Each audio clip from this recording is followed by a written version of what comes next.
So again 3 sentences affirmative, negative ಮತ್ತೆ interrogative sentences ನ present continuous tense ಅಲ್ಲಿ ಹೇಗೆ ಮಾಡೋದು ನೋಡೋಣ. She is reading, she is reading ಸರಿ ಇದೆ, ಪಾಸಿಟಿವ್ ಸೆಂಟೆನ್ಸ್ ಅಲ್ವಾ, affirmative. You are drawing, you are drawing, you ಜೊತೆಗೆ ಆರ್ ಅಂದ್ರೆ ಪ್ಲೂರಲ್ ಸಬ್ಜೆಕ್ಟ್ ಬಂದ್ರೆ ನಾವು ಪ್ಲೂರಲ್ ವರ್ಬ್ ಯೂಸ್ ಮಾಡಬೇಕು, ಸಿಂಗುಲರ್ ಸಬ್ಜೆಕ್ಟ್ ಬಂದ್ರೆ ಸಿಂಗುಲರ್ ವರ್ಬ್ ನ ಯೂಸ್ ಮಾಡಬೇಕು. ನೆಗೆಟಿವ್ ಅಂದ್ರೆ ಏನು, ನಾಟ್ ಇದೆ ಅಲ್ವಾ. She is not reading, you are not drawing. So the word not indicates negative sentences. Interrogative andre questioning. Is she reading? Are you drawing? Same sentences na question ge tirugsta idೀವಿ. Is she reading? ಅವಳು ಓದ್ತಾ ಇದ್ದಾಳಾ? Are you drawing? ನೀನು drawing ಮಾಡ್ತಾ ಇದೆಯಾ? ಇಲ್ಲಿ ನಾವು ಯಾವ verb helping verb ನ use ಮಾಡಿರ್ತೀವಿ ಅಲ್ಲ, ಅದೇ ವರ್ಬ್ ನ ಯೂಸ್ ಮಾಡಿ ನಾವಿಲ್ಲಿ ಕ್ವೆಶ್ಚನ್ಸ್ ನ ಕೇಳ್ತೀವಿ. ಸೊ ಇಂಟ್ರಾಗೇಟಿವ್ ಸೆಂಟೆನ್ಸಸ್ ನ ಅಂದ್ರೆ ಕ್ವೆಶ್ಚನ್ ಮಾಡೋ ಸೆಂಟೆನ್ಸಸ್ ನ ಪ್ರೆಸೆಂಟ್ ಕಂಟಿನ್ಯೂಸ್ ಟೆನ್ಸ್ ಅಲ್ಲಿ ಹೀಗೆ ಬಳಕೆ ಮಾಡಬೇಕಾಗುತ್ತೆ. Following verbs are not used in continuous forms. So ಈಗ ಒಂದಷ್ಟು ವರ್ಬ್ಸ್ ಗಳ ಎಕ್ಸಾಂಪಲ್ ನೋಡೋಣ. ಇದನ್ನ ನಾನ್ ಕಂಟಿನ್ಯೂಸ್ ವರ್ಬ್ಸ್ ಅಂತ ಕರಿತೀವಿ. ಏನು ನಾನ್ ಕಂಟಿನ್ಯೂಸ್ ವರ್ಬ್ಸ್ ಅಂದ್ರೆ, ನಾನ್ ಕಂಟಿನ್ಯೂಸ್ ವರ್ಬ್ಸ್ ಅಂದ್ರೆ ಯೂಶಲಿ ನಾವ್ ಇದನ್ನ ಕಂಟಿನ್ಯೂಸ್ ಟೆನ್ಸ್ ಅಲ್ಲಿ ಯೂಸ್ ಮಾಡಲ್ಲ, ಅಂದ್ರೆ ING ಫಾರ್ಮ್ ಹಾಕಿ ಬಳಸಲ್ಲ ಅಂತ ಅರ್ಥ. ಸೊ ಅದರ ವರ್ಬ್ಸ್ ಯಾವ್ಯಾವ್ದು ಅಂತ ನೋಡೋಣ. Verbs of perception showing the experience of sense organs. Sensory organs ಅಂದ್ರೆ ಏನು, ಪಂಚೇಂದ್ರಿಯಗಳು ಅಂತ ಹೇಳ್ತೀವಲ್ಲ, ನಮ್ಮ ಇಂದ್ರಿಯಗಳು ಆರ್ಗನ್ಸ್. ಸೊ ಅದ್ರ ಬಗ್ಗೆ ಮಾತಾಡೋಕೆ ನಾವ್ ಯಾವ ವರ್ಬ್ಸ್ ಯೂಸ್ ಮಾಡ್ತೀವಿ, ಆ ವರ್ಬ್ಸ್ ಗಳನ್ನ ನಾವು ಯೂಶಲಿ ING ಫಾರ್ಮ್ ಅಲ್ಲಿ ಬಳಕೆ ಮಾಡಲ್ಲ. Smell, taste, feel, notice, C, recognise etcetera. I see a picture. ನಾವು ಐ ಸಿ ಅ ಪಿಕ್ಚರ್ ಅಂದ್ರೆ ನನಗೆ ಪಿಕ್ಚರ್ ಕಾಣಿಸ್ತಾ ಇದೆ, ನಾನು ಪಿಕ್ಚರ್ ನ ನೋಡ್ತಾ ಇದ್ದೀನಿ ಅಂತ ಅರ್ಥ. I am seeing a picture ಅಂತ ಹೇಳ್ಬಾರ್ದು, ಅದು ತಪ್ಪಾಗುತ್ತೆ. ಯಾಕಂದ್ರೆ ಈ ಕಾಂಟೆಕ್ಸ್ಟ್ ಅಲ್ಲಿ ಸೀಯಿಂಗ್ ಅಂದಾಗ ಬೇರೆ ಅರ್ಥ ಬರುತ್ತೆ. Seeing, I am seeing my friend tomorrow ಅಂತ ಹೇಳ್ಬೋದು. ಹಂಗಂದ್ರೆ ಏನು, ನನ್ನ ಫ್ರೆಂಡ್ ನಾನು ನಾಳೆ ಮೀಟ್ ಮಾಡ್ತಾ ಇದ್ದೀನಿ. ಸೊ ಆ ಕಾಂಟೆಕ್ಸ್ಟ್ ಅಲ್ಲಿ ಸೀಯಿಂಗ್ ಯೂಸ್ ಮಾಡಬಹುದು. ಇಲ್ಲ ಅಂದ್ರೆ ಐ ಸಿ ಅ ಪಿಕ್ಚರ್ ಅಂತ ಹೇಳ್ಬಹುದು ಅಷ್ಟೇ. ಇಲ್ಲ ಅಂದ್ರೆ ಐ ಸಿ ಅ ಪಿಕ್ಚರ್ ಅಂತ ಹೇಳ್ಬೇಕು ಅಷ್ಟೇ. I hear a song, I am hearing a song is incorrect. I hear a song ಅಂದ್ರೆ ನಂಗೆ ಎಲ್ಲೋ ಸಾಂಗ್ ಕೇಳಿಸ್ತಾ ಇದೆ. I am hearing a song is not correct. Hearing ಯಾವಾಗ ಯೂಸ್ ಮಾಡ್ತೀವಿ, ಕೆಲವೊಂದು ಸಿನಾರಿಯೋಲಿ, for example judges are hearing a case, ಆ ಸನ್ನಿವೇಶದಲ್ಲಿ ನಾವು ಹಿಯರಿಂಗ್ ಬಳಸಬಹುದು. ಅಂದ್ರೆ ಏನು, ಜಡ್ಜಸ್ ಆ ಕೇಸ್ ಬಗ್ಗೆ ಕೇಳಿಸ್ಕೊಳ್ತಾ ಇದ್ದಾರೆ. ಸೊ ಆ ಸಿನಾರಿಯೋಲಿ ಹಿಯರಿಂಗ್ ಬೇರೆ ಅರ್ಥ ಕೊಡುತ್ತೆ, ಇಲ್ಲಿ ಹಿಯರಿಂಗ್ ಬೇರೆ ಅರ್ಥ ಕೊಡುತ್ತೆ. ಸೊ ಹಿಯರಿಂಗ್ ನಾವು ಇಲ್ಲಿ ಬಳಸಲ್ಲ. I hear a song, I see a picture, ಆ ತರ ಮಾತಾಡ್ಬೇಕು. Verbs showing feelings or state of mind.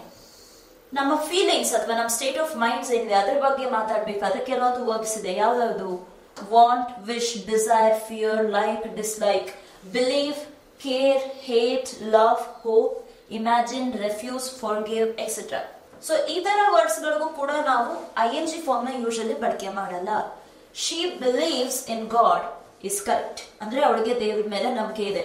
She is believing in God is incorrect. ಅಂದ್ರೆ ಅವಳು ದೇವ್ರ ಮೇಲೆ ನಂಬಿಕೆ ಇಟ್ಟಿದ್ದಾಳೆ ಅನ್ನೋದು ನೀವು ಒಂದು ಕಂಟಿನ್ಯೂಸ್ ಪ್ರೋಸೆಸ್ ತರ ಹೇಳ್ತಾ ಇದ್ದೀರಾ, ಅದು ತಪ್ಪಾಗುತ್ತೆ. She believes in God is correct. I hate you, ಎಲ್ಲರೂ ಕೇಳಿರ್ತೀರಾ, I hate you, I love you etcetera. ಇದನ್ನ ನಾವು ಯಾವತ್ತು ING ಫಾರ್ಮ್ ಅಲ್ಲಿ ಹೇಳಲ್ಲ. I am hating you, I am loving you is never correct. So I hate you, she believes in God ಅನ್ನೋದು ಸರಿಯಾಗಿರೋದು. So ಬೇರೆ examples ನೋಡ್ಬೇಕು ಅಂದ್ರೆ ವಾಂಟ್ ಹೇಗೆ ಬಳಕೆ ಮಾಡ್ತೀರಾ, I want this, I want that ಅಂತ ಹೇಳ್ತೀವಿ. ಐ ಆಮ್ ವಾಂಟಿಂಗ್ ಅಂತ ಹೇಳಲ್ಲ ಅಲ್ವಾ. ಸೇಮ್ ವಿಶಿಂಗ್ ಕೂಡ ಅಷ್ಟೇ, ವಿಶಿಂಗ್ ಯು ಹ್ಯಾಪಿ ಬರ್ಡೇ ಅಲ್ಲ, ಅದು ಬೇರೆ ವಿಷಯ ಆಗುತ್ತೆ.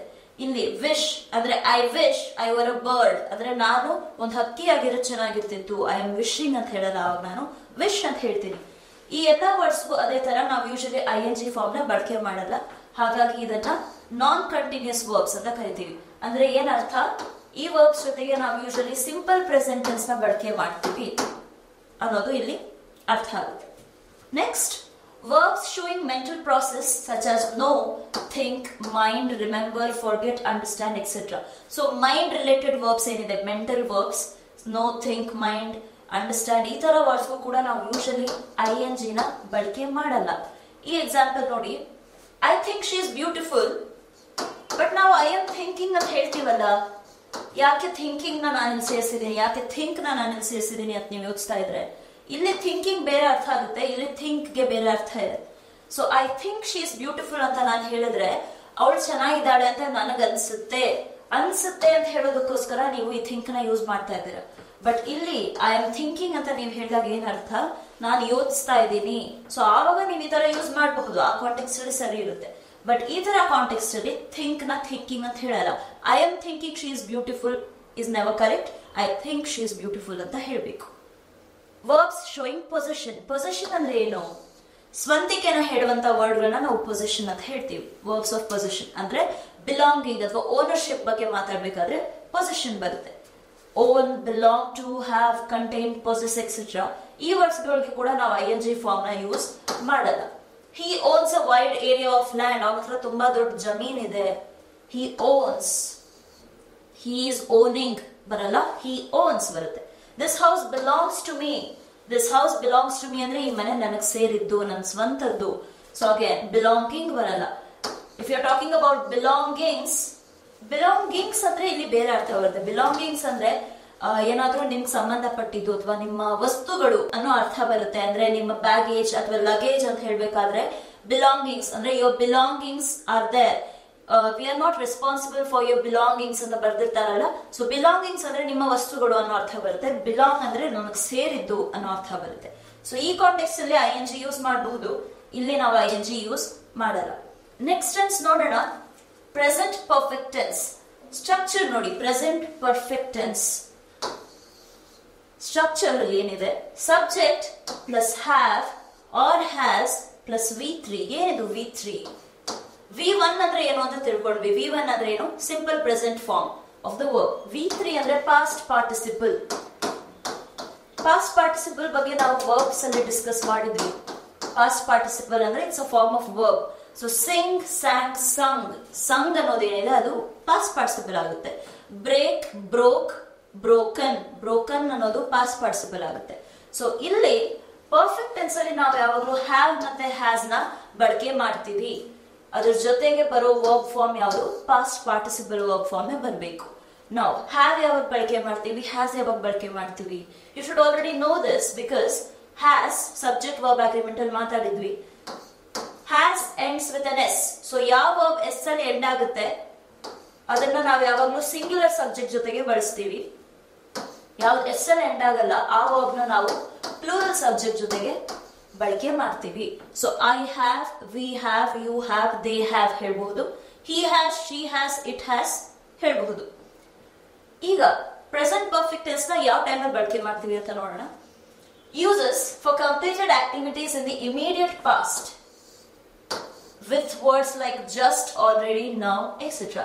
What do you mean by immediate past? Immediate past ಅಂದ್ರೆ past but recent past ಅಂತ ಅರ್ಥ. ಅಂದ್ರೆ ಸದ್ಯದಲ್ಲೇ ಆಗಿರುವಂತ ಘಟನೆಗಳ ಬಗ್ಗೆ ಮಾತಾಡಬೇಕಾದ್ರೆ ಪ್ರೆಸೆಂಟ್ ಪರ್ಫೆಕ್ಟ್ ಟೆನ್ಸ್ ನ ಬಳಕೆ ಮಾಡಬಹುದು for completed activities in the immediate past with words like just, already, now, etcetera.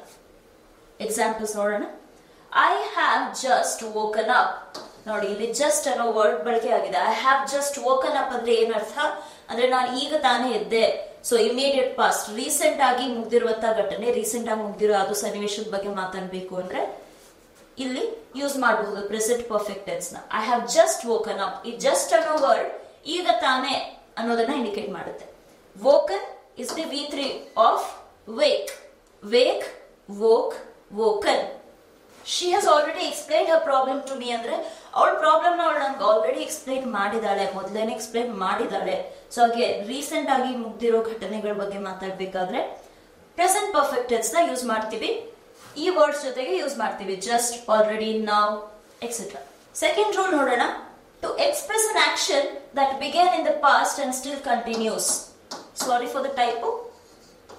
To express an action that began in the past and still continues ಅಂದ್ರೆ ಏನರ್ಥ? ಪಾಸ್ಟ್ ಅಲ್ಲಿ ಯಾವಾಗ್ಲೂ ಅಂದ್ರೆ ಮುಂಚೆ ಯಾವಾಗ್ಲೂ ಶುರುವಾಗಿರುವ ಒಂದು ಆಕ್ಷನ್ ಈಗಲೂ ಕಂಟಿನ್ಯೂ ಆಗ್ತಾ ಇರಬಹುದು ಅಂತ ಆದ್ರೆ ಆವಾಗ್ಲೂ ನಾವು ಪ್ರೆಸೆಂಟ್ ಪರ್ಫೆಕ್ಟ್ ಟೆನ್ಸ್ ನ ಯೂಸ್ ಮಾಡ್ತೀವಿ. ಎಕ್ಸಾಂಪಲ್ ನೋಡಿ. I have studied here for more than 3 years ಅಂದ್ರೆ ಏನರ್ಥ? ನಾನಿಲ್ಲಿ 3 ವರ್ಷಕ್ಕಿಂತ ಜಾಸ್ತಿ ಓದಿದ್ದೀನಿ ಅನ್ನೋದನ್ನ ಇಂಡಿಕೇಟ್ ಮಾಡುತ್ತೆ. ಅಂದ್ರೆ 3 ವರ್ಷದ ಹಿಂದೆ ಪಾಸ್ಟ್ ಇಂದ ಶುರು ಮಾಡಿ ಈಗಲೂ ಕಂಟಿನ್ಯೂ ಆಗ್ತಾ ಇರಬಹುದು. ಅದು ಆ ತರ ಇವೆಂಟ್ಗೆ ನಾವು ಪ್ರೆಸೆಂಟ್ ಪರ್ಫೆಕ್ಟ್ ಟೆನ್ಸ್ ನ ಯೂಸ್ ಮಾಡ್ತೀವಿ. He has lived here for 6 months ಅಂದ್ರೆ ಅವನು ಇಲ್ಲಿ 6 ತಿಂಗಳ ಕಾಲ ಇದ್ದಾನೆ. 6 ತಿಂಗಳಿಂದ ಇವತ್ತಿಗೂ ಇರಬಹುದು. Okay, so if an action has begun in the past, ಮುಂಚೆನೆ ಶುರುವಾಗಿದ್ರೆ ಪಾಸ್ಟ್ ಅಲ್ಲಿ ಅದು ಇವತ್ತಿಗೂ ಕಂಟಿನ್ಯೂ ಆಗ್ತಾ ಇದೆ ಅಂತ ಆದ್ರೆ ಆವಾಗಲೂ ನಾವು ಪ್ರೆಸೆಂಟ್ ಪರ್ಫೆಕ್ಟ್ ಟೆನ್ಸ್ ನ ಯೂಸ್ ಮಾಡ್ತೀವಿ. Next rule, present perfect tense third one, to describe a just occurred action the time of which is not given. ಅಂದ್ರೆ ಅಗೇನ್ ರೀಸೆಂಟ್ ಆಗಿ ಯಾವ್ದಾದ್ರು ನಡೆದಿರೋ ಒಂದು ಘಟನೆ, ಅದ್ರದ್ದು ಟೈಮ್ ಲಿಮಿಟ್ ನಮ್ಗೆ ಗೊತ್ತಿಲ್ಲ, ಅದ್ರದ್ದು ಟೈಮ್ ಡೆಫಿನೆಟ್ ಟೈಮ್ ಬಗ್ಗೆ ನಮ್ಗೇನು ಗೊತ್ತಿಲ್ಲ ಅಂತ ಆದ್ರೆ ಆವಾಗ ಕೂಡ ನಾವು ಪ್ರೆಸೆಂಟ್ ಪರ್ಫೆಕ್ಟ್ ಟೆನ್ಸ್ ನ ಯೂಸ್ ಮಾಡಬಹುದು. I have read the book ಅಂದ್ರೆ ನಾನು ಬುಕ್ ಓದಿದ್ದೀನಿ ಅಷ್ಟೇ, ನಾನು ಈಗ ಓದ್ದೆ, ಬೆಳಿಗ್ಗೆ ಓದ್ದೆ, ನಿನ್ನೆ ಓದ್ದೆ, ಆತರ ಏನು ನಮ್ಗೆ ಟೈಮ್ ಗೊತ್ತಿಲ್ಲ, ಟೈಮ್ ಬಗ್ಗೆ ಮಾತಾಡ್ತಾ ಇಲ್ಲ ನಾವು ಅಂತ ಆದ್ರೆ ಆವಾಗ ಕೂಡ ಪ್ರೆಸೆಂಟ್ ಪರ್ಫೆಕ್ಟ್ ಟೆನ್ಸ್ ನ ಯೂಸ್ ಮಾಡ್ತೀವಿ. My friend has gone to London ಅಂದ್ರೆ ನನ್ನ ಫ್ರೆಂಡ್ ಲಂಡನ್ಗೆ ಹೋಗಿದ್ದಾನೆ, ಯಾವಾಗ ವಾಪಸ್ ಬರ್ತಾನೆ, ಎಷ್ಟು ದಿವಸ ಇರ್ತಾನೆ ನನ್ಗೆ ಗೊತ್ತಿಲ್ಲ, but he has got to London, meaning what? The time of which is not given. I don't know what time he is going to stay there for. ಅಂತ ಟೈಮಲ್ಲಿ ನಾನು ಪ್ರೆಸೆಂಟ್ ಪರ್ಫೆಕ್ಟ್ ಟೆನ್ಸ್ ನ ಬಳಕೆ ಮಾಡಬಹುದು. ಇಲ್ಲಿ 3 types of sentences that we can form using present perfect tense ನೋಡೋಣ.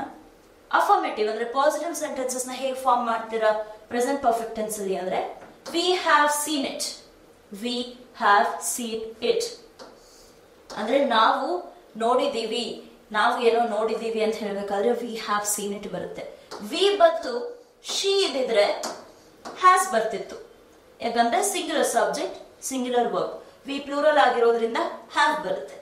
V have not seen it, not ಅನ್ನೋ word ಬಂದ ತಕ್ಷಣ ನಿಮಗೆ ಗೊತ್ತಾಗಬೇಕು that it's a negative sentence. She ಇದ್ದಿದ್ರೆ she has not seen it ಅಂತ ಬರ್ತಿತ್ತು.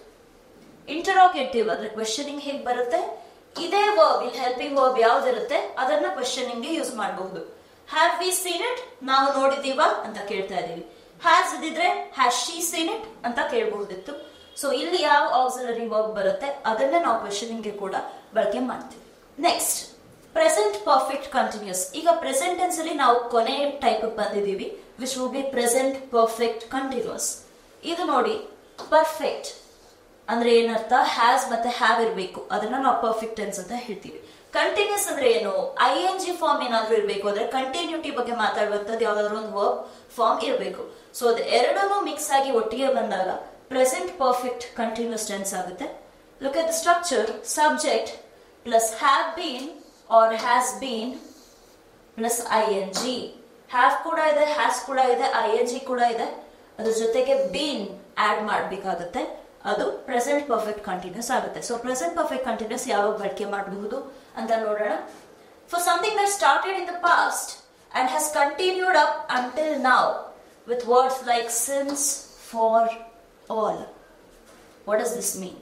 ದಿಸ್ ಮೀನ್ಸ್ ಯಾವುದೋ ಒಂದು ಆಕ್ಷನ್ ಪಾಸ್ಟ್ ಅಲ್ಲಿ ಅಂದ್ರೆ ಮುಂಚೆನೆ ಶುರುವಾಗಿ ಹೋಗಿದೆ, ಇವತ್ತಲ್ಲ ಪ್ರೆಸೆಂಟ್ ಗಿಂತ ಮುಂಚೆನೆ ಶುರುವಾಗಿದೆ, ಅದು ಇವತ್ತಿಗೂ ಕಂಟಿನ್ಯೂ ಆಗ್ತಾ ಇದೆ, ಇವತ್ತಾದ್ಮೇಲೆ ಮುಂದೆ ಕೂಡ ಕಂಟಿನ್ಯೂ ಆಗಬಹುದು ಅಂತ ಇದ್ದಾಗ ಪ್ರೆಸೆಂಟ್ ಪರ್ಫೆಕ್ಟ್ ಕಂಟಿನ್ಯೂಸ್ ಟೆನ್ಸ್ ನ ಬಳಕೆ ಮಾಡ್ತೀವಿ. ಅದ್ರ ಜೊತೆ ಯೂಶಲಿ ಕೆಲವೊಂದು ವರ್ಡ್ಸ್ ನ ಬಳಕೆ ಮಾಡ್ತೀವಿ which would be since, for, all, ಕೆಲವೊಂದ್ಸಲ ಹೋಲ್, ಈ ವರ್ಡ್ ನ ಕೂಡ ನಾವು ಬಳಕೆ ಮಾಡಬಹುದು. ಎಕ್ಸಾಂಪಲ್ಸ್ ನೋಡೋಣ. It has been raining since morning ಅಂದ್ರೆ ಏನರ್ಥ, ಬೆಳಗ್ಗೆಯಿಂದಾನು ಮಳೆ ಬರ್ತಾ ಇದೆ. ಸಿನ್ಸ್ ಅಂದ್ರೆ ಏನು, ಸಿನ್ಸ್ ಯಾವಾಗ ಯೂಸ್ ಮಾಡ್ತೀವಿ, since is a preposition that is used to indicate that an action has started in the past and is continuing until now. ಅಂದ್ರೆ ಸಿನ್ಸ್ ನಾವ್ ಯಾವಾಗ ಯೂಸ್ ಮಾಡ್ತೀವಿ, ಮೊದಲೇ ಆಗಿರೋ ಆಕ್ಷನ್ಸ್ ಇನ್ನೂ ತನಕ ಕಂಟಿನ್ಯೂ ಆಗ್ತಾ ಇದ್ರೆ ಸಿನ್ಸ್ ಅಂತ ಹೇಳ್ತೀವಿ. So present perfect continuous tense ನಾವು ಯೂಸ್ ಮಾಡಬೇಕಾದ್ರೆ since is most commonly used. It has been raining since morning ಅಂದ್ರೆ ಬೆಳಗ್ಗೆಯಿಂದಾನು ಮಳೆ ಬರ್ತಾನೆ ಇದೆ, ಪಾಸ್ಟ್ ಅಲ್ಲಿ ಶುರುವಾಗಿರೋದು ಈಗಲೂ ಕಂಟಿನ್ಯೂ ಆಗ್ತಾ ಇದೆ, ಮುಂದೆನೂ ಬರ್ತಾನೆ ಇರಬಹುದು ಅಂತ ಇದ್ದಾಗ ಪ್ರೆಸೆಂಟ್ ಪರ್ಫೆಕ್ಟ್ ಕಂಟಿನ್ಯೂಸ್ ಯೂಸ್ ಮಾಡ್ತೀವಿ. I have been sleeping all day ಅಂದ್ರೆ ನಾನು ಇಡೀ ದಿವಸ ಮಲಗೆ ಇದ್ದೀನಿ, ಮುಂದೆನೂ ಮಲಗೆ ಇರಬಹುದು ನಾನು, ಅದನ್ನ ರೆಫರ್ ಮಾಡಕ್ಕೆ ಈ ಟೆನ್ಸ್ ನ ಯೂಸ್ ಮಾಡ್ತೀನಿ. The team has been practicing non-stop for the game. Team has been practicing ಅಂದ್ರೆ ಟೀಮ್ ಪ್ರಾಕ್ಟೀಸ್ ಮಾಡ್ತಾ ಇದ್ದಾರೆ ನಾನ್ ಸ್ಟಾಪ್ ಆಗಿ, ಯಾಕೆ, ಗೇಮ್ಗೋಸ್ಕರ. ಅಗೇನ್ ಹ್ಯಾಸ್ ಬೀನ್ ಪ್ರಾಕ್ಟಿಸಿಂಗ್ ಅಂದ್ರೆ ಕಂಟಿನ್ಯೂ ಬರ್ತಾ ಇದೆ ಅಲ್ವಾ, ಪ್ರೆಸೆಂಟ್ ಪರ್ಫೆಕ್ಟ್ ಕಂಟಿನ್ಯೂಸ್ ನ ಆ ತರ ಬಳಕೆ ಮಾಡ್ತೀವಿ. ಪ್ರೆಸೆಂಟ್ ಪರ್ಫೆಕ್ಟ್ ಕಂಟಿನ್ಯೂಸ್ ಟೆನ್ಸ್ ಅಲ್ಲಿ ನಾವು 3 ತರ ಸೆಂಟೆನ್ಸಸ್ ನ ಹೇಗೆ ಫಾರ್ಮ್ ಮಾಡೋದು ಅಂತ ನೋಡೋಣ. Affirmative, we have been singing ಅಂದ್ರೆ ನಾವು ಹಾಡ್ತಾ ಇದೀವಿ. ಹಿ ಹ್ಯಾಸ್ ಬಿನ್ ಪ್ಲೇಯಿಂಗ್ ಅಂದ್ರೆ ಅವನು ಆಟ ಆಡ್ತಾ ಇದ್ದಾನೆ. ಸೊ ಅಬ್ಸರ್ವ್, ಹಿ ಜೊತೆಗೆ ಹ್ಯಾಸ್ ಬರುತ್ತೆ, ವಿ ಜೊತೆಗೆ ಹ್ಯಾವ್ ಬರುತ್ತೆ. We have not been singing is the negative form. ಎಲ್ಲಿ ನಾಟ್ ಬರುತ್ತೆ ಅದು ನೆಗೆಟಿವ್ ಸೆಂಟೆನ್ಸ್ ಆಗುತ್ತೆ. ಅಂದ್ರೆ ನಾವು ಹಾಡ್ತಾ ಇಲ್ಲ, ಅವನು ಆಡ್ತಾ ಇಲ್ಲ ಅಂತ ಅರ್ಥ. ಇಂಟ್ರಾಗೇಟಿವ್ ಅಂದ್ರೆ ಕ್ವೆಶನಿಂಗ್ ಹೇಗ್ ಮಾಡೋದು? ಹ್ಯಾಸ್ ಮತ್ತೆ ಹ್ಯಾವ್ ಯೂಸ್ ಮಾಡಿನೇ ಕ್ವೆಶನಿಂಗ್ ಮಾಡಬೇಕು. ಹ್ಯಾವ್ ವಿ ಬೀನ್ ಸಿಂಗಿಂಗ್ ಅಂದ್ರೆ ನಾವು ಹಾಡ್ತಾ ಇದೀವ. ಹ್ಯಾಸ್ ಹಿ ಬೀನ್ ಪ್ಲೇಯಿಂಗ್ ಅಂದ್ರೆ ಅವನು ಆಡ್ತಾ ಇದ್ದಾನ ಅಂತ ಬರುತ್ತೆ.